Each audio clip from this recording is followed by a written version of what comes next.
Okay guys, now that I have one batch of this apple pie filling under my belt, let me show you how easy this was to make. 4.5 cups of sugar, 1 cup of clear gel. I had to order this from Amazon. This is a thickener that is stable in the water canning process. It was a little bit expensive. I think this was about $40 Canadian. And each recipe I've made has taken about a cup of it. So far, I've made 2 batches. This is 680 grams. 2.5 teaspoons of apple pie spice.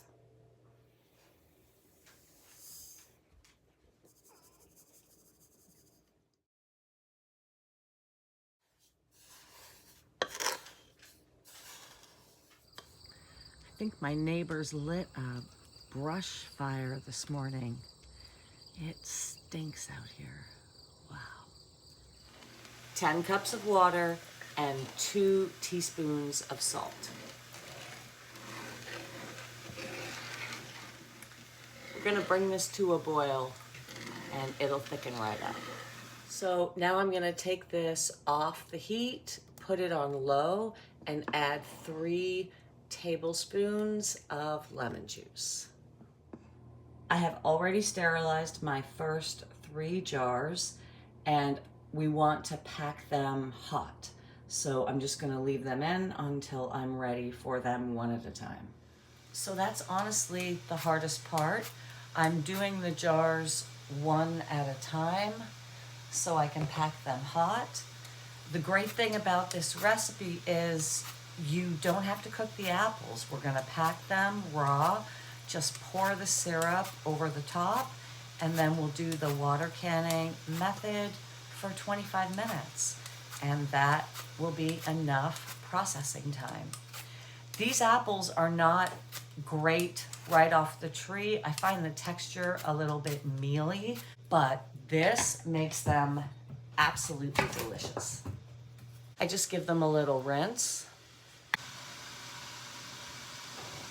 We're not gonna pack too tightly. I feel like I packed too tight and overfilled yesterday.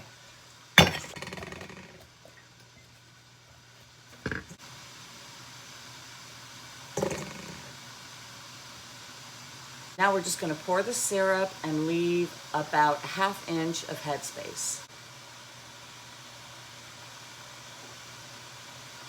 Gonna use this tool to just work the syrup down and try to get any air bubbles.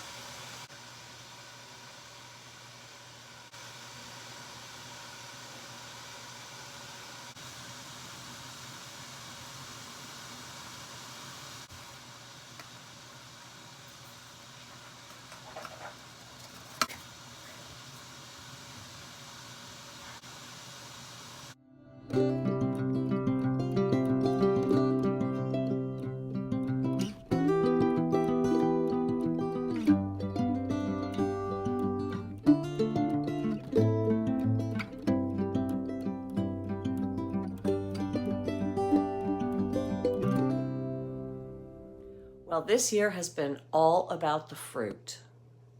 I went a little bit crazy jarring up what has grown on my property, but truth be told, in a pantry, having jarred fruit is something that's really hard to find a good quality of.